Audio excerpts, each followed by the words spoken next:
Hello विद्यार्थी मित्रों, केम छो? આપણે લાસ્ટ લેક્ચરમાં આલ્કાઇનની વાતો કરી. આજે આપણે એરિન એરોમેટિક હાઇડ્રોકાર્બનની વાત કરવાની છે. બરાબર છે ભાઈ?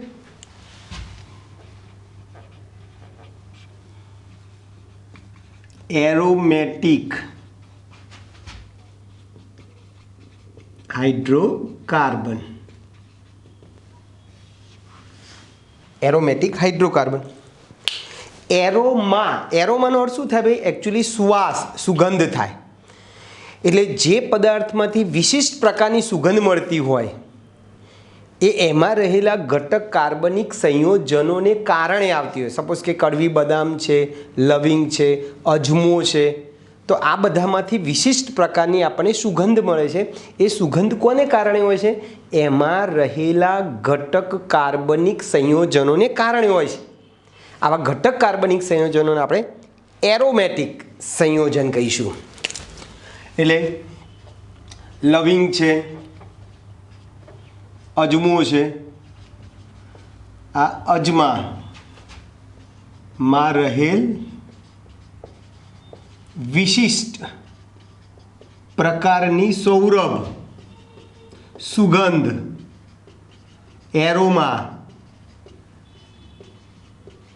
એરોમા જેને કહેવાય. એરોમા કોને કારણે હોય છે સુગંધ? તેમાં રહેલા ઘટક કાર્બનિક સંયોજનોને લીધે હોય છે. આવા ઘટક કાર્બનિક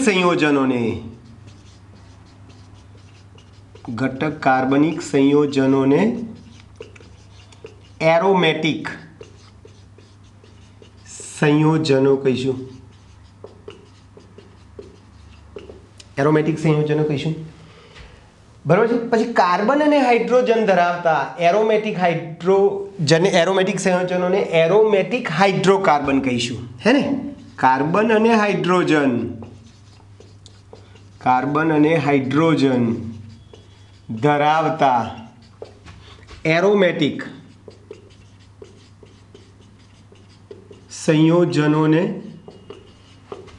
એરોમેટિક હાઇડ્રોકાર્બન કહીશું. એરોમેટિક હાઇડ્રોકાર્બન કહીશું, જેને આધુનિક ભાષામાં એરિન પણ કહે છે. એટલે આધુનિક ભાષામાં એરોમેટિક હાઇડ્રોકાર્બન આપણે શું કહીશું ભાઈ? એરિન. ઓકે, ચલો આ વર્ગનું, આ એરિન વર્ગનું પ્રથમ સભ્ય બેન્ઝીન છે. પ્રથમ સભ્ય શું છે ભાઈ? બેન્ઝીન છે. એનું સામાન્ય સૂત્ર તમારે લખવું હોય, સામાન્ય સૂત્ર લખો તો CnH2n - 6m. CnH2n - 6m, જ્યાં n એટલે કાર્બનની સંખ્યા છે અને m એટલે વલયની સંખ્યા છે, ચક્રની સંખ્યા છે. બરાબર છે? વલયની સંખ્યા છે. હવે બેન્ઝીન વલય ધરાવતા સંયોજનોને આપણે બેન્ઝેનોઇડ કહીશું. શું કીધું ભાઈ? બેન્ઝીન વલય ધરાવતા સંયોજનોને બેન્ઝેનોઇડ સંયોજન કહીશું. અને બેન્ઝીન વલય ના હોય તો નોન બેન્ઝેનોઇડ. બરાબર? એટલે બેન્ઝીન વલય ધરાવતા એરોમેટિક હાઇડ્રોકાર્બનને બેન્ઝેનોઇડ કહે છે. અને બેન્ઝીન વલય ના હોય તેવા એરોમેટિક હાઇડ્રોકાર્બનને શું કહીશું ભાઈ? નોન બેન્ઝેનોઇડ સંયોજન કહીશું. એટલે બેન્ઝીન વલય હોય તો એને બેન્ઝેનોઇડ કહીશું. બેન્ઝીન વલય ના હોય એવા એરોમેટિક હાઇડ્રોકાર્બનને આપણે નોન બેન્ઝેનોઇડ કહીશું. ચાલો ક્લિયર. ઉદાહરણ આપું 2-3 એટલે તમને થોડો ખ્યાલ આવે. દાખલા તરીકે બેન્ઝીન છે, આ એકાંતરે આપણે દ્વિબંધ મૂકીએ છીએ. આ બેન્ઝીન છે,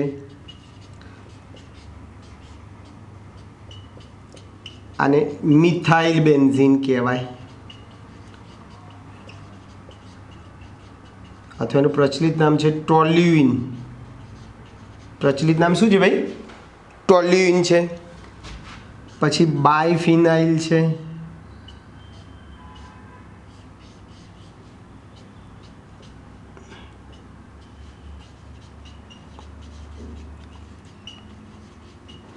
બરાબર છે, બાયફિનાઇલ છે.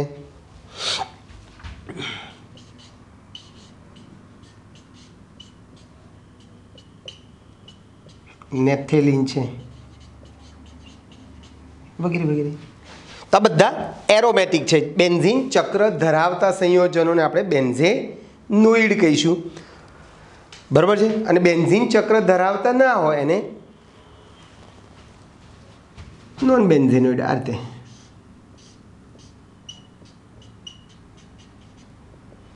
અને પાયરોલ કહેવાય. આમાં બેન્ઝીન રિંગ નથી, બેન્ઝીન ચક્ર નથી. ક્લિયર ભાઈ? હવે આ એરોમેટિક હાઇડ્રોકાર્બન, એરોમેટિક હાઇડ્રોકાર્બન નું નામકરણ ઓલરેડી આપણે પ્રકરણ 12 ભણી ગયા, ચકેડાવાળા બધા. બરાબર, એમાં આને બેન્ઝીન કહેવાય.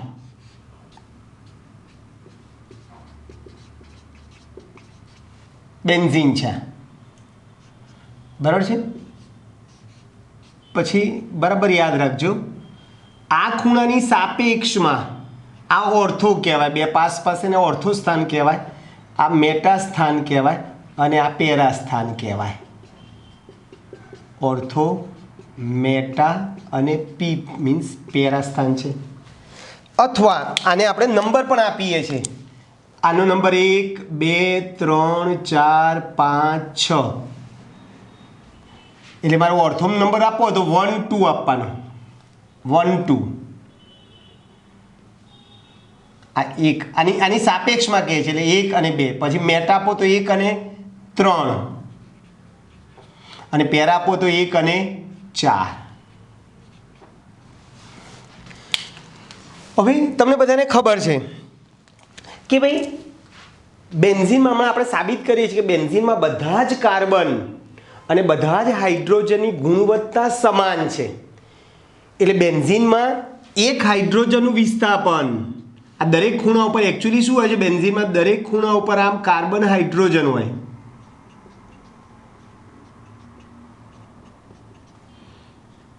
બરાબર, દરેક ખૂણા ઉપર કાર્બન અને શું હોય ભાઈ? હાઇડ્રોજન હોય છે.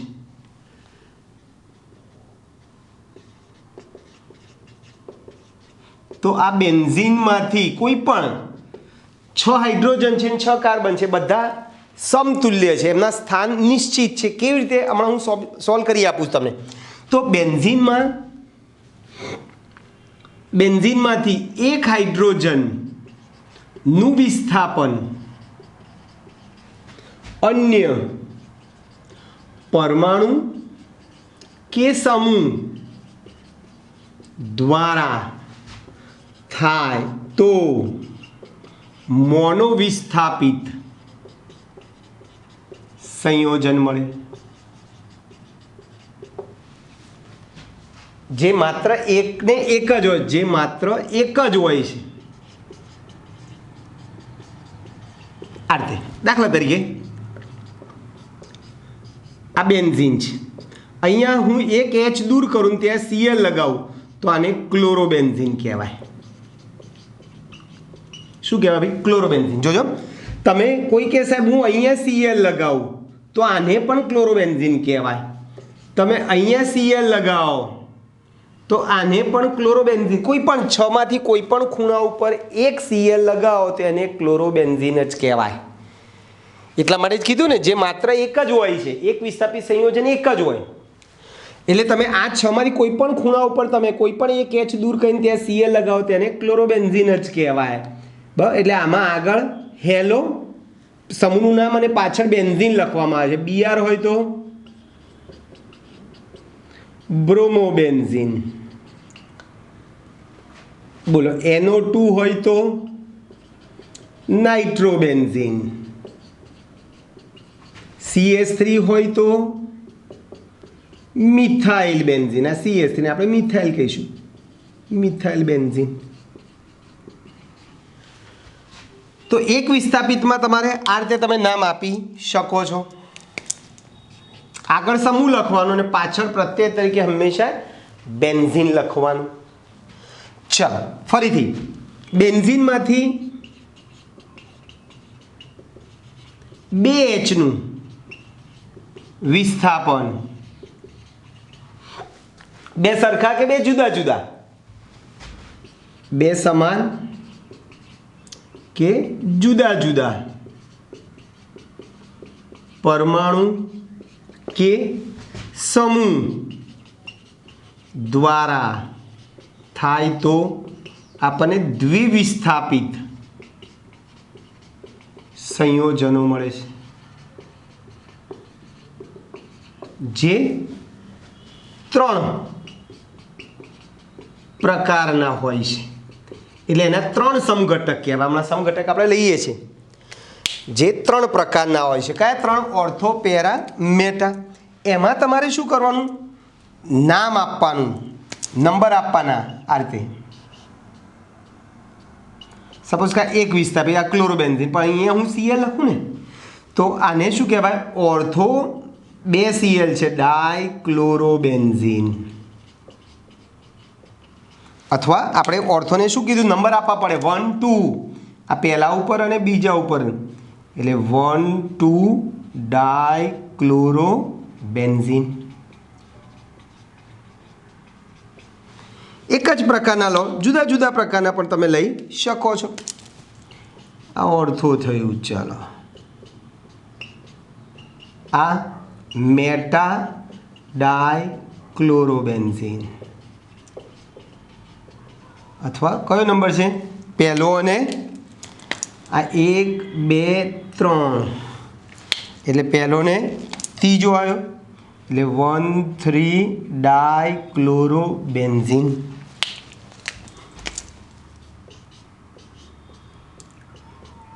અહીંયા Cl લખીએ તો ક્યાંથી આ નંબર ભાઈ? પહેલો, બીજો, ત્રીજો, ચોથો. ચલો, આ સ્થાનને કયું સ્થાન કીધું છે આપણે ભાઈ? પેરા. એટલે નામ પેરા ડાયક્લોરોબેન્ઝિન અથવા 1 4 ડાયક્લોરોબેન્ઝિન. તો યાદ રાખો દોસ્તો, એક વિસ્થાપિત સંયોજનોનો એક જ સમઘટક હોય પોતે જ, અને દ્વિવિસ્થાપિતના કેટલા સમઘટક હોય ભાઈ? 3. ઓર્થો, મેટા અને પેરા, અથવા 1 2 1 3 1 4 સમઘટક તમને જોવા મળે છે. બરાબર છે ભાઈ? ક્લિયર? ચાલો,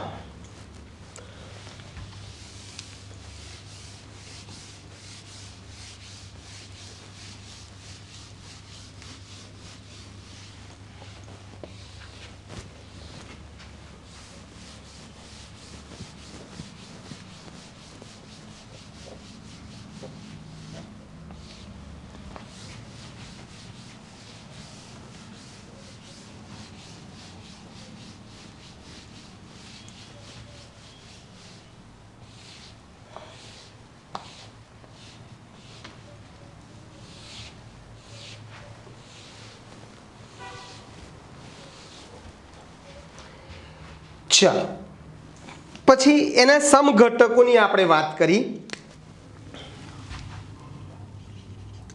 એરોમેટિક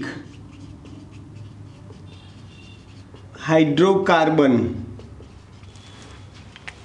ના સમઘટકો.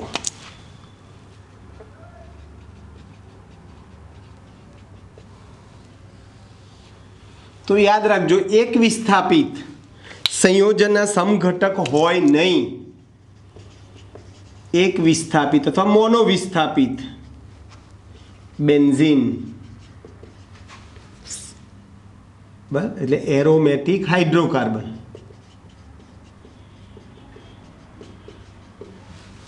એક વિસ્થાપિત બેન્ઝીનના સમઘટકો હોતા નથી, કારણ કે બેન્ઝીનમાં રહેલા બધા જ કાર્બન અને હાઇડ્રોજન સમતુલ્ય છે. એટલે એક હાઇડ્રોજન દૂર કરો અને એની જગ્યાએ કોઈ પણ એક સમૂહ દાખલ કરો તો એ એક વિસ્થાપિત કહેવાય, એના સમઘટક ના હોય. પરંતુ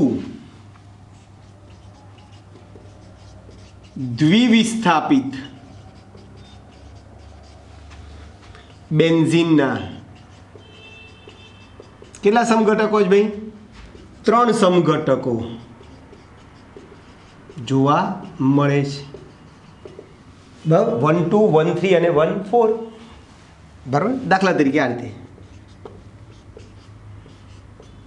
ચલો, જો હું અહીંયા CS3 લખું તો આને ટોલ્યુઇન જ કહેવાય, યાદ રાખજો. હું અહીંયા CS3 લખું તો એને ટોલ્યુઇન જ કહેવાય, મિથાઇલ બેન્ઝીન જ કહેવાય. હું અહીંયા CS3 લખું તો એ ટોલ્યુઇન જ કહેવાય. તો આ બધા એક વિસ્થાપિત છે.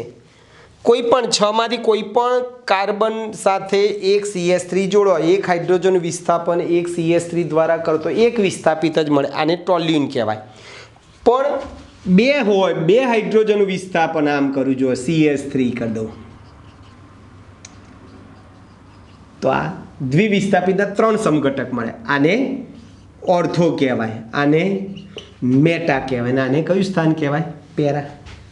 આનું પ્રચલિત નામ થાય ઓર્થોઝાઇલિન, મેટાઝાઇલિન અને પેરાઝાઇલિન.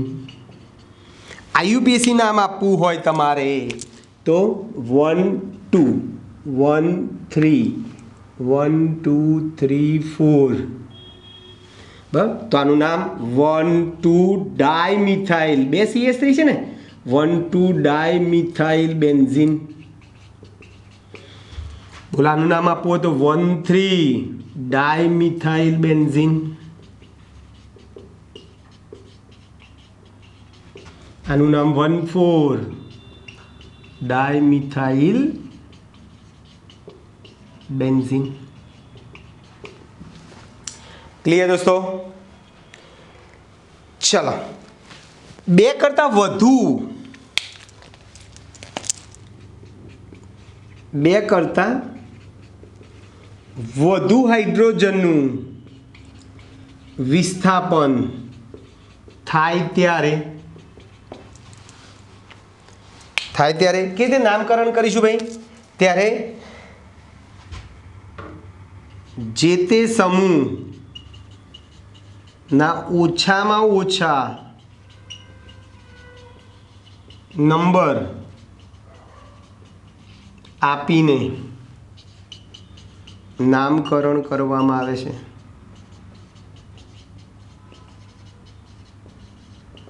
આ રીતે દાખલા તરીકે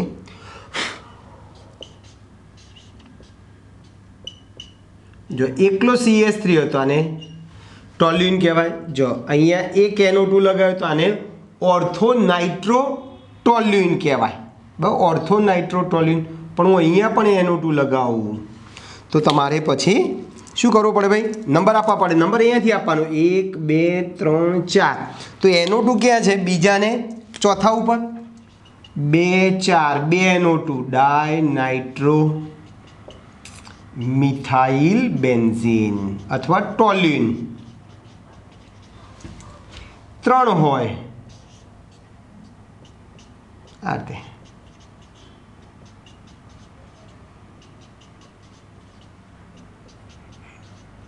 NO2 તો તમારે નંબર આપવાનો 1 2 3 4 5 6 NO2 ક્યાં લાગેલો છે ભાઈ બીજા ચોથા ને છઠ્ઠા ઉપર 2 4 6 ટ્રાય નાઇટ્રો મિથાઇલ બેન્ઝીન કો ટોલ્યુઇન કો એકનું એક જ છે ભાઈ મિથાઇલ બેન્ઝીન બોલો અથવા ટોલ્યુઇન બોલો ટોલ્યુઇન એકનું એક જ છે 2 4 6 ટ્રાય નાઇટ્રો ટોલ્યુઇન TNT તરીકે ઓળખાય છે TNT એટલે ટ્રાય નાઇટ્રો ટોલ્યુઇન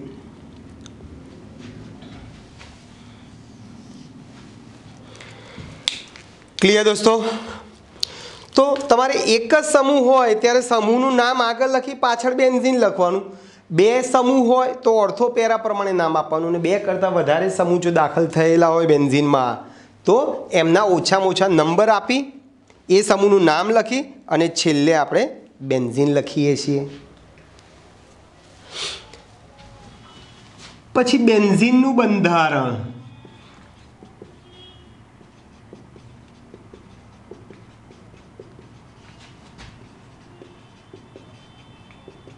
બેન્ઝીનના બંધારણની ચર્ચા કરો અથવા બેન્ઝીનની યોગશીલ પ્રક્રિયાઓ લખો બરાબર છે કઈ પ્રક્રિયાઓ લખો ભાઈ યોગશીલ ચલો યોગશીલમાં તમને બધાને ખબર છે યોગશીલમાં શું થાય ભાઈ તમે જેની જોડે પ્રક્રિયા કરો છો એ પદાર્થ આખો ને આખો અંદર શું થાય ભાઈ ઉમેરાય ચલો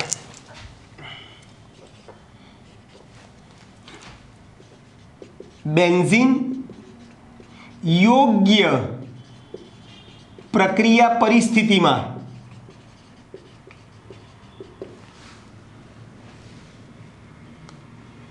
H2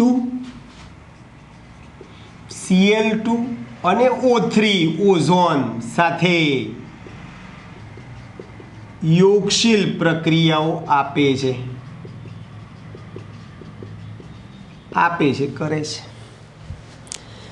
બરાબર છે 1 મોલ બેન્ઝીન આ રીતે બરાબર જોજો C6H6 બેન્ઝીન છે બરાબર 1 મોલ છે આ 1 મોલ બેન્ઝીન 3 મોલ H2 સાથે નિકલ ઉદ્દીપકની હાજરીમાં બરાબર છે 3 મોલ Cl2 સાથે સૂર્યપ્રકાશની હાજરીમાં અને 3 મોલ ઓઝોન સાથે યોગશીલ પ્રક્રિયા કરીને અનુક્રમે આવું આપે છે જો યોગશીલમાં તમે જેની જોડે પ્રક્રિયા કરો એ પદાર્થ આખોને આખો અંદર ઉમેરાઈ જાય જો C6 જો 6 હાઇડ્રોજન હતા અને બીજા 3 દૂ 6 ઉમેરાયા 3 દૂ 6 ઉમેરાયા 6 હાઇડ્રોજન હતા અને બીજા 6 ઉમેરાયા એટલે C6H12 આને લખવો તો આમ બી લખાય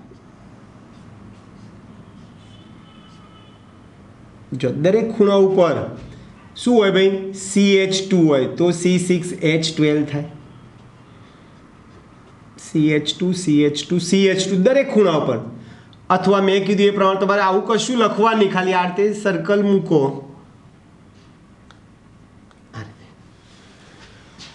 આને સાયક્લોહેક્ઝેન કહેવાય શું કહેવાય ભાઈ આ ત્રણે ત્રણને સાયક્લોહેક્ઝેન છે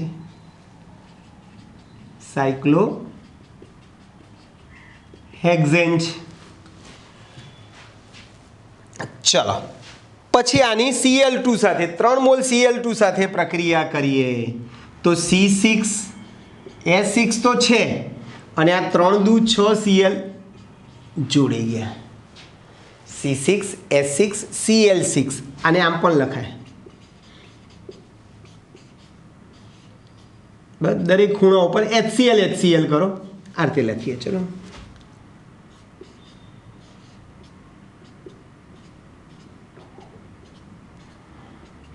દરેક ખૂણા ઉપર HCl તમે લખી શકો અથવા આ રીતે દરેક ખૂણા ઉપર ખાલી Cl આમાં તમે લખશો તો પણ વસ્તુ એકની એક જ છે. હેક્ઝાક્લોરોસાયક્લોહેક્ઝેન કહેવાય, બરાબર છે, અથવા બેન્ઝીન હેક્ઝાક્લોરો, બેન્ઝીન હેક્ઝાક્લોરાઇડ એમ બી કહેવાય, BHC, બેન્ઝીન હેક્ઝાક્લોરાઇડ, BHC. અને 3 મોલ O3 સાથે યોગશીલ પ્રક્રિયા કરીએ ભાઈ, 3 મોલ O3 સાથે યોગશીલ પ્રક્રિયા કરીએ તો આપણને શું મળશે? C6H6O3 તારી 9 અથવા O33 આમ કહેવાય, બેન્ઝીન ટ્રાયઓઝોનાઇડ. આ અસ્થાયી છે, બરાબર. આનું ZnH2O વડે જળ વિભાજન કરો તો આપણને ગ્લાયોક્ઝલના 3 અણુ મળે છે, CHO CHO.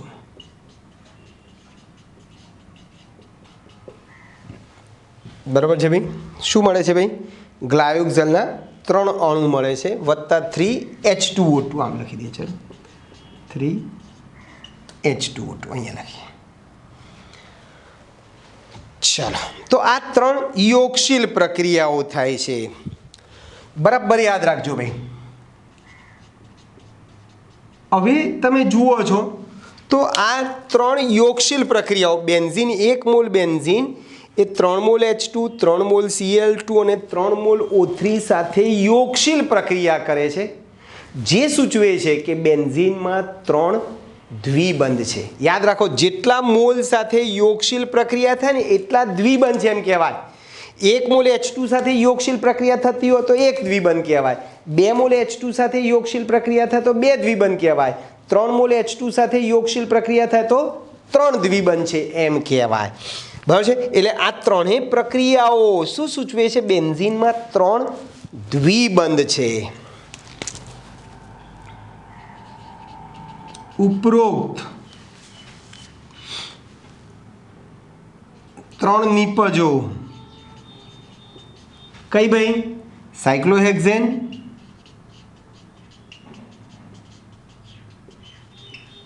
પછી BHC બેન્ઝીન હેક્ઝાક્લોરાઇડ અને બેન્ઝીન ટ્રાયઓઝોનાઇડ. ઉપરોક્ત 3 નિપજો સૂચવે છે કે બેન્ઝીનની રચના કેવી છે? બધાની રચના કેવી છે? ચક્રીય રચનાઓ છે. ષટકોણના 6 ખૂણાવાળી ચક્રીય રચનાઓ છે અને એમાં 3 દ્વિબંધ છે એમ કહી શકો. સૂચવે છે કે બેન્ઝીન એ ષટકોણીય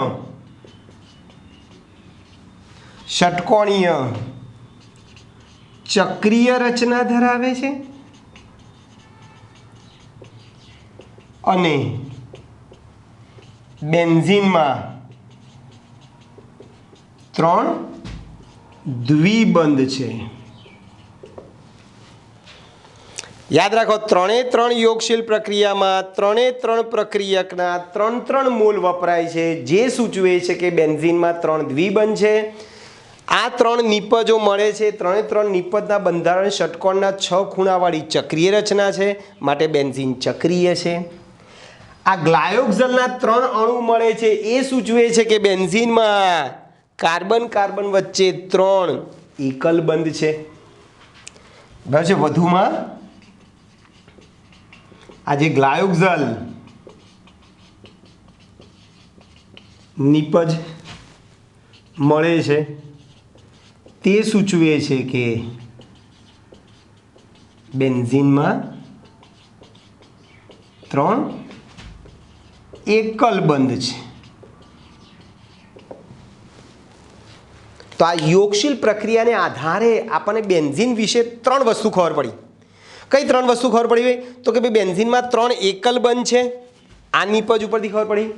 બેન્ઝીનમાં 3 દ્વિબંધ છે, આ 3 જણ સાથે યોગશીલ પ્રક્રિયા થાય છે, 3 મોલ વપરાય છે, એ સૂચવે છે કે 3 દ્વિબંધ છે. અને યોગશીલ પ્રક્રિયાથી આપણને આ જે 3 નિપજ મળે છે, 3ની રચના ષટકોણના 6 ખૂણાવાળી ચક્રીય રચના હોવાથી બેન્ઝીન પણ ષટકોણના 6 ખૂણાવાળી ચક્રીય રચના ધરાવતો હોવો જોઈએ એવું તમે નક્કી કરી શકો છો. ક્લિયર દોસ્તો?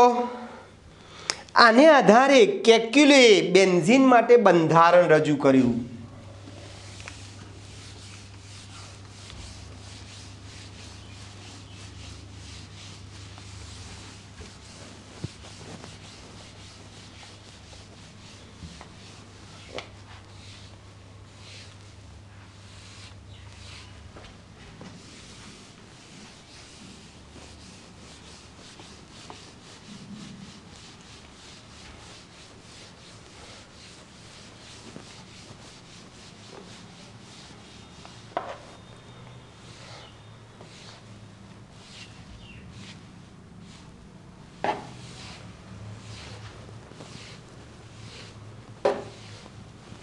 ચાલો હવે બેન્ઝીન માટે કેક્યુલે દર્શાવેલું બંધારણ.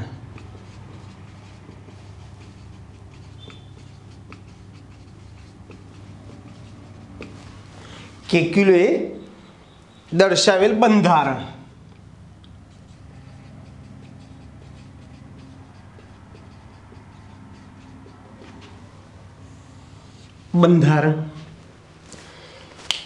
તો તમને બધાને ખબર છે કે ભાઈ કેક્યુલે આપણને બેન્ઝીન વિશે યોગશીલ પ્રક્રિયાઓ ઉપરથી આપણને બેન્ઝીન વિશે 3 વસ્તુ ખબર પડી હતી કે ભાઈ બેન્ઝીન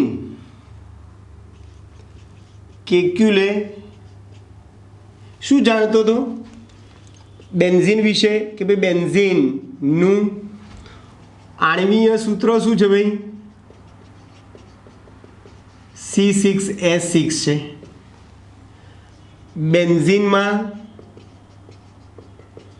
3 દ્વિબંધ અને 3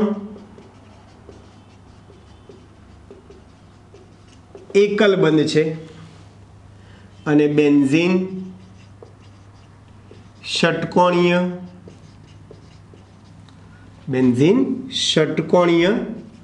ચક્રીય અથવા તો વલય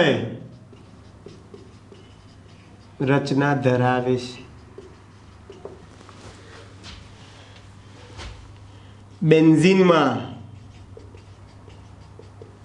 6 કાર્બન અને 6 હાઇડ્રોજન સમતુલ્ય છે, સમાન છે. 6 હાઇડ્રોજન પરમાણુ સમાન છે. આટલી વસ્તુ કેક્યુલે નામનો વૈજ્ઞાનિક જાણતો હતો અને એને આધારે એણે શું કર્યું ભાઈ? કેક્યુલે આ વસ્તુ જાણતો હતો, એને આધારે કેક્યુલે શું કર્યું ભાઈ? ષટકોણના 6 ખૂણા ઉપર 6 કાર્બન મૂક્યા. દરેક કાર્બન સાથે એક હાઇડ્રોજન જોડ્યો અને એકાંતરે દ્વિબંધ મૂક્યા. પરિણામે નીચે મુજબ 2 બેન્ઝીનના 2 બંધારણો જોવા મળ્યા.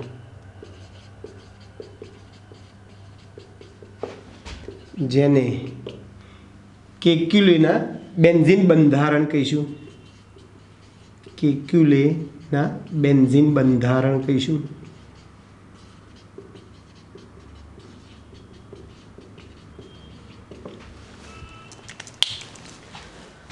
ઓકે દોસ્તો, ચાલો જુઓ આ રીતે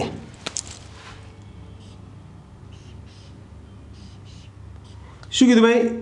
કેક્યુલે શું કરેલું? ષટકોણના 6 ખૂણા ઉપર એને 6 કાર્બન ગોઠવી દીધેલા,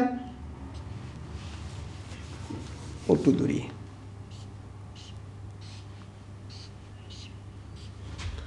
ષટકોણના 6 ખૂણા ઉપર અને 6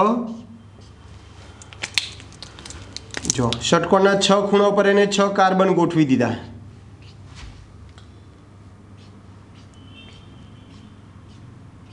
બરાબર છે. દરેક કાર્બન સાથે એણે એક એક હાઇડ્રોજન જોડી દીધો. આ રીતે દરેક કાર્બન સાથે એણે એક એક હાઇડ્રોજન જોડી દીધો.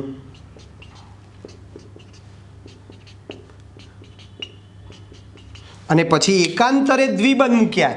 એકાંતરે દ્વિબંધ મૂક્યા એટલે સપોઝ કે અહીંયા દ્વિબંધ છે તો આ એકલબંધ, આ દ્વિબંધ, એકલબંધ, આ દ્વિબંધ. બરાબર છે. ફરીથી અહીંયા એકલબંધ છે તો અહીંયા એ દ્વિબંધ લઈએ. ચલો આ દ્વિબંધ, એકલબંધ, દ્વિબંધ, એકલબંધ, દ્વિબંધ, એકલબંધ.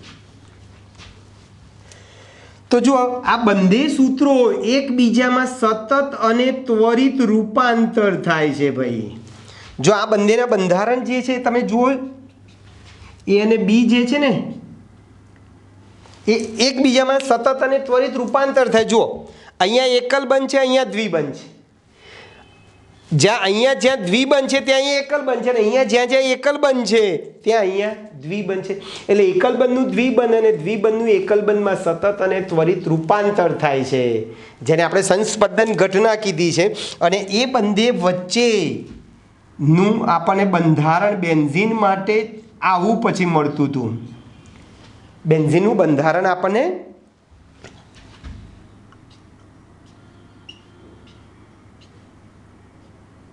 આવું મળતું હતું. અને છેવટે આપણે આ રીતે ગોળ કુંડાળું કરતા હતા. દ્વિબંધને બદલે આ રીતે આપણે અંદર વર્તુળ મૂકીએ છીએ. દ્વિબંધને બદલે આપણે શું મૂકીએ છીએ ભાઈ? વર્તુળ. તો આ એકચ્યુઅલી બેન્ઝીનનું સાચું આધુનિક બંધારણ છે. આ બેન્ઝીનનું આધુનિક બંધારણ છે. એટલે આ જે સી બંધારણ જે છે, બરાબર છે, આ સી બંધારણ જે છે આ એ અને બીની વચ્ચેનું બંધારણ છે, જેને આપણે સંસ્પંદન બંધારણ કહીએ છીએ. બરાબર છે, સંસ્પંદન બંધારણ કહીશું. હવે આ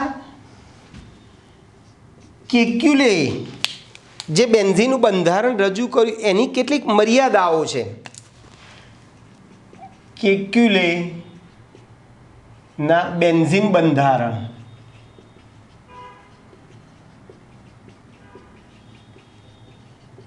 મર્યાદાઓ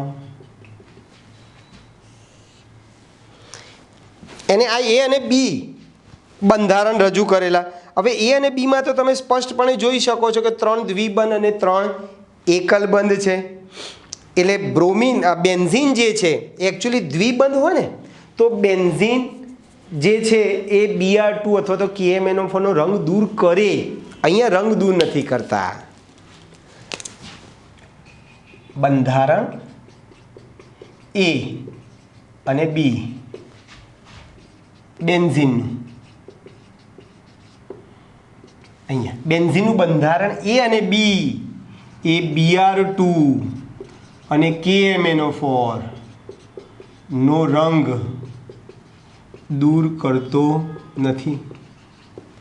હકીકતમાં તો બેન્ઝીન રંગ દૂર કરવો જોઈએ, કારણ કે એમાં દ્વિબંધ જે છે એ રંગ દૂર કરે, પણ હકીકતમાં બેન્ઝીન રંગ દૂર કરતો નથી. એનો અર્થ કે એમાં આવા દ્વિબંધ નહીં હોય, 3 એકલબંધ કે 3 દ્વિબંધ નહીં હોય. હકીકતમાં સાચું બંધારણ બેન્ઝીનનું તમારું આવું હશે. અંદર ગોળ કુંડાળું ચક્ર મૂકી દઈએ છીએ, વલય મૂકીએ છીએ. એનો અર્થ કે એમાં 3 દ્વિબંધ કે 3 એકલબંધ તમે સ્પષ્ટ જોઈ શકતા નથી. બરાબર છે. એટલે એક તો Br2 અને KMnO4 રંગ દૂર કરતો નથી, પછી એનું બહુલીકરણ થતું નથી.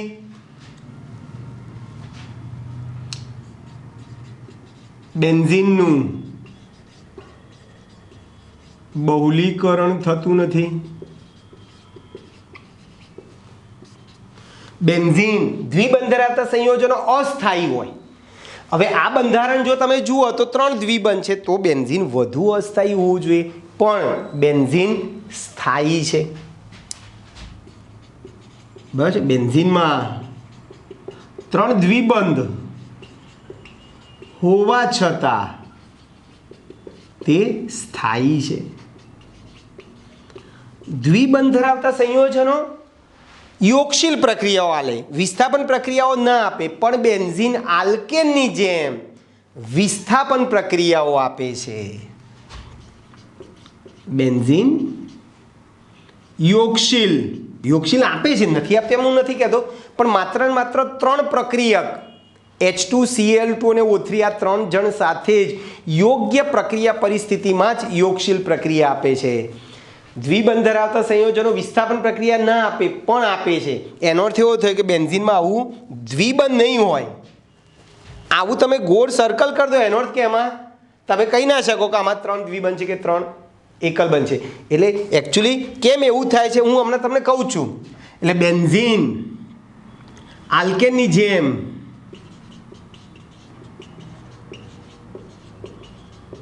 યોગ્ય પ્રક્રિયા પરિસ્થિતિમાં વિસ્થાપન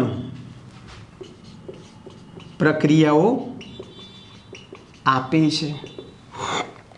તો આ કેક્યુલેના બંધારણની મર્યાદા થઈ ગઈ ભાઈ, કે જો આ બંધારણ તમે જોશો તો આમાં તો સ્પષ્ટ 3 દ્વિબંધ અને 3 એકલબંધ જોવા મળે છે. 3 દ્વિબંધ હોય તો એ KMnO4 સાથે પ્રક્રિયા કરે, Br2 સાથે પ્રક્રિયા કરે, એનું બહુલીકરણ થાય, પોલિમરાઇઝેશન થાય, યોગશીલ પ્રક્રિયાઓ આપે, પણ આમાંથી એકે નથી આપતા. બેન્ઝીન એકે પ્રક્રિયા કરતો નથી. એનો અર્થ એવો થયો કે બેન્ઝીનમાં આવા 3 દ્વિબંધ હશે નહીં. તો શું હશે એની આપણે વાત કરવાની છે. બરાબર છે ભાઈ? ચલો,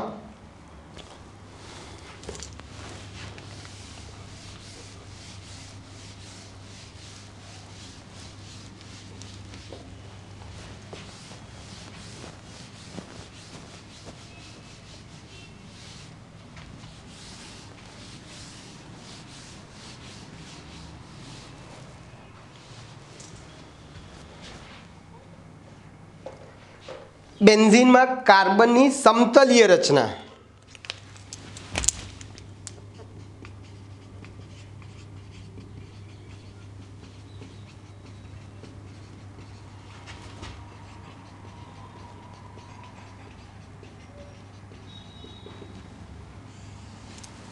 સમતલીય રચના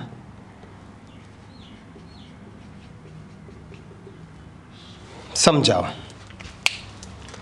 ચલો સમજો બરાબર. હા, જો બેન્ઝીનનું અણુસૂત્ર C6H6 છે.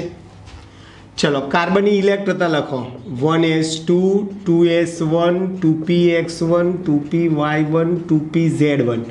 ઉત્તેજિત અવસ્થામાં આપણે લખી દઈએ હાઇડ્રોજનની 1s1. બેન્ઝીનમાં દરેક કાર્બન પરમાણુ sp2 સંકરણમાં છે. બેન્ઝીનમાં દરેક કાર્બન પરમાણુ કયા સંકરણમાં છે ભાઈ? sp2 સંકરણમાં છે. ચાલો, દરેક કાર્બન પરમાણુ sp2 સંકરણમાં. આ કાર્બન, ચાલો sp2 માં 3 sp2 કક્ષક મળે આ રીતે. આ એક કાર્બનની, આ એક, બીજી, ત્રીજી, 3 sp2. ચલો આ કાર્બનની, આ 1 2 3, આ કાર્બનની 1 2 3, આ કાર્બનની 1 2 3, આ કાર્બનની 1 2 3, આ કાર્બનની 1 2 3. તો દરેક કાર્બનની 3 sp2 કક્ષકો છે. હવે આ 3 sp2 માંથી દરેક કાર્બનની આ 2 sp2 કક્ષક નજીકના કાર્બનની sp2 કક્ષક સાથે સહસંયોજક બંધ સિગ્મા બનાવશે. આ બધા સિગ્મા બંધ છે.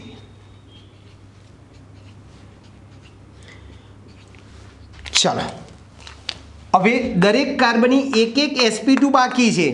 એ sp2 સાથે હાઇડ્રોજનની 1s1 કક્ષક સિગ્મા બંધ બનાવે.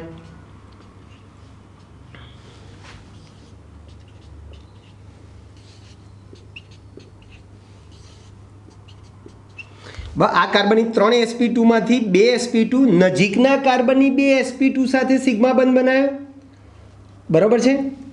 બાકી જે ત્રીજી દરેક કાર્બનની જે ત્રીજી sp2 બાકી જે છે એ sp2 કોની સાથે જોડાય છે ભાઈ? હાઇડ્રોજનની 1s સાથે સિગ્મા બંધથી જોડાઈ જાય છે.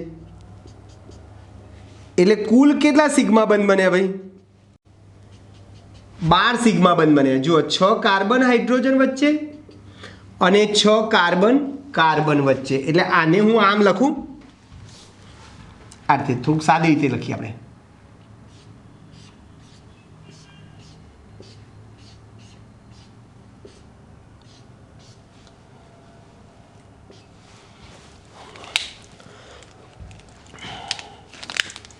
જો આ 6 કાર્બન કાર્બન વચ્ચે સિગ્મા બંધ બને અને 6 કાર્બન હાઇડ્રોજન વચ્ચે સિગ્મા બંધ બને.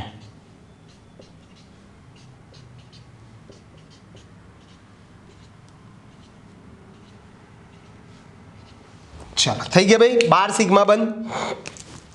એટલે બેન્ઝીનમાં 6 સિગ્મા બંધ, 6 સિગ્મા બંધ કાર્બન કાર્બન વચ્ચે,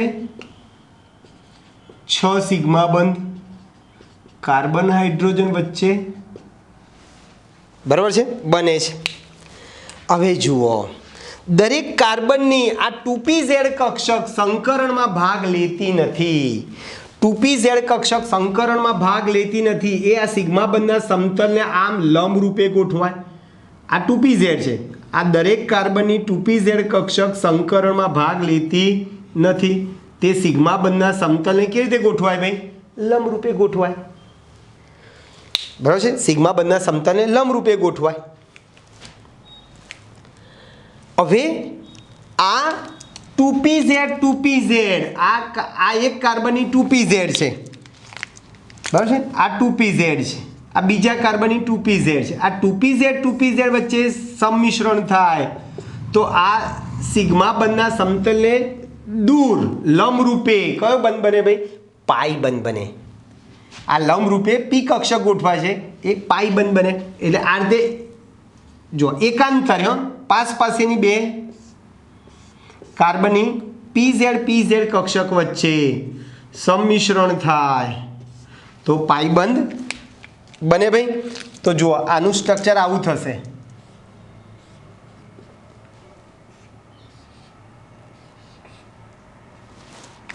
જો દરેક ખૂણા ઉપર કાર્બન હાઇડ્રોજન છે.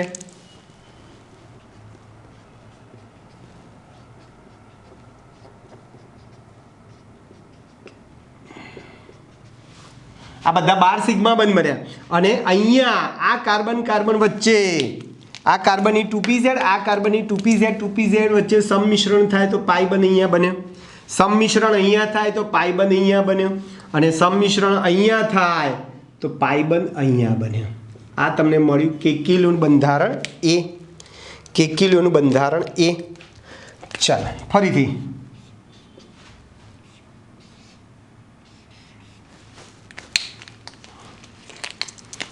દરેક ખૂણા પર કાર્બન હાઇડ્રોજન છે. 6 કાર્બન કાર્બન વચ્ચે સિગ્મા બંધ બન્યા છે અને 6 કાર્બન હાઇડ્રોજન વચ્ચે સિગ્મા બંધ બનેલા છે. હવે શું કીધું ભાઈ? આ જેમ અહીંયા ઉપર સંમિશ્રણ થાય છે, આ 3 એકાંતરે મેં સંમિશ્રણ બતાવ્યું, બરોબર છે ભાઈ? તો પાઈબંધ ત્યાં બન્યા. હવે હું સંમિશ્રણ બદલી નાખું. ચલો જોજો સંમિશ્રણ દાખલા તરીકે આ ઉપર થવાની જગ્યાએ આમ સંમિશ્રણ નીચે થાય. જો અહીંયા થાય તો પાઈબંધ અહીંયા બને. સંમિશ્રણ અહીંયા થાય, આ બે કાર્બન વચ્ચે સંમિશ્રણ થાય તો પાઈબંધ અહીંયા બને અને સંમિશ્રણ અહીંયા થાય તો પાઈબંધ અહીંયા બને અને પરિણામે આપણને કેક્યુલેના બે બંધારણ મળી ગયા, એ અને બી. આ બંને સૂત્રો સતત અને ત્વરિત એકબીજામાં શું થાય ભાઈ? રૂપાંતરિત થાય છે. એટલે આપણે અંદર આ રીતે ગોળ સર્કલ બનાવી દઈએ છીએ. બેન્ઝીનનું બંધારણ. આના ઉપરથી તમે ખાલી એટલું કહી શકો ભાઈ કે ભાઈ બેન્ઝીનમાં 6 કાર્બન કાર્બન વચ્ચે 6 સિગ્મા બંધ 6 કાર્બન હાઇડ્રોજન બંધ વચ્ચે 6 સિગ્મા બંધ, પછી 3 કાર્બન કાર્બન વચ્ચે 3 પાઈ બંધ છે. હવે આ એકલ બંધ હોય તો તમને બધાને ખબર છે, એકલ બંધ હોય તો એકલ બંધ લંબાઈ કેટલી છે ભાઈ? 154.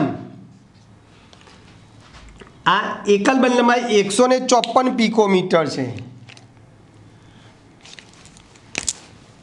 154 પિકોમીટર. દ્વિબંધ લંબાઈ 134 પિકોમીટર. હવે બેન્ઝીનમાં હકીકતમાં 134 પિકોમીટર નથી કે 154 નથી, પણ બંનેની વચ્ચે છે. એટલે બેન્ઝીનમાં દરેક કાર્બન કાર્બન વચ્ચેનું અંતર જે છે ને ભાઈ, એ કેટલું છે? 139 છે.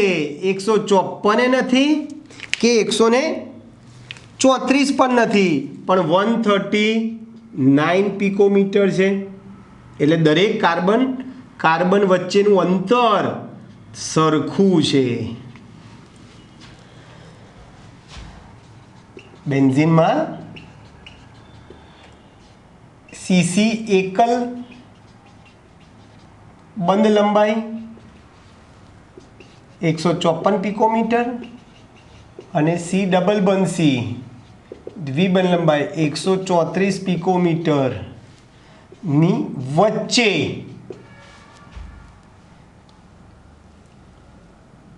સીસી બંધ લંબાઈ છે.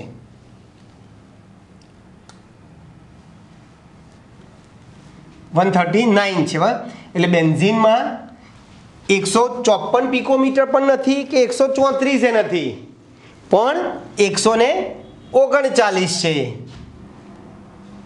એટલે આપણે આમ લખીએ, બેન્ઝીનમાં કાર્બન કાર્બન વચ્ચેની બંધ લંબાઈ 139 પિકોમીટર જેટલી સમાન છે. બધા કાર્બન કાર્બન વચ્ચેનું અંતર સમાન છે. જે એકલ બંધ લંબાઈ 154 અને દ્વિબંધ લંબાઈ 134 ની વચ્ચેની છે. એ સૂચવે છે કે આ બંને સૂત્રો એકબીજામાં સતત અને ત્વરિત શું થાય છે ભાઈ? રૂપાંતર થાય છે. એટલે એકચ્યુઅલી આ 6 પાઈ ઇલેક્ટ્રોન સતત પરિભ્રમણ કરે છે અને પરિણામે બેન્ઝીનની સ્થિતિ ઉર્જા ઘટે છે, સ્થિરતા વધે છે. બેન્ઝીનનો અણુ સમતલીય છે. બરાબર? આ ચિત્ર ઉપરથી બેન્ઝીનનો અણુ કેવો છે ભાઈ? સમતલીય છે. એક જ સમતલમાં 6 સીસી 6 CH બંધાવેલા છે. બરાબર છે? બેન્ઝીનમાં દરેક કાર્બન પરમાણુ sp2 સંકરણમાં છે. આવું તમે કહી શકો. એટલે ટૂંકમાં આ કેક્યુલે દર્શાવેલ બે બંધારણ ઉપરથી તમે બેન્ઝીન વિશે આટલી વસ્તુ કહી શકો છો. બરાબર છે દોસ્તો? તો આ કેક્યુલેના બે બંધારણ ઉપરથી આપણે આણ્વીય કક્ષક ચિતાર ઉપરથી આ આણ્વીય કક્ષકોના સંમિશ્રણ ઉપરથી તમે કેક્યુલેના બે બંધારણ દર્શાવ્યા. અને આ બંને બંધારણો એકબીજામાં સતત અને ત્વરિત શું થયા કરે છે ભાઈ? રૂપાંતર થયા કરે છે. અને પરિણામે આપણે બંનેની વચ્ચેનું બંધારણ બેન્ઝીનનું આપણને આવું જોવા મળે છે. ઓકે દોસ્તો, તો અહીં સુધી આપણે રાખીએ છીએ. બાકીનું આવતી વખતે જોઈશું. ઓકે, મળીએ. બાય.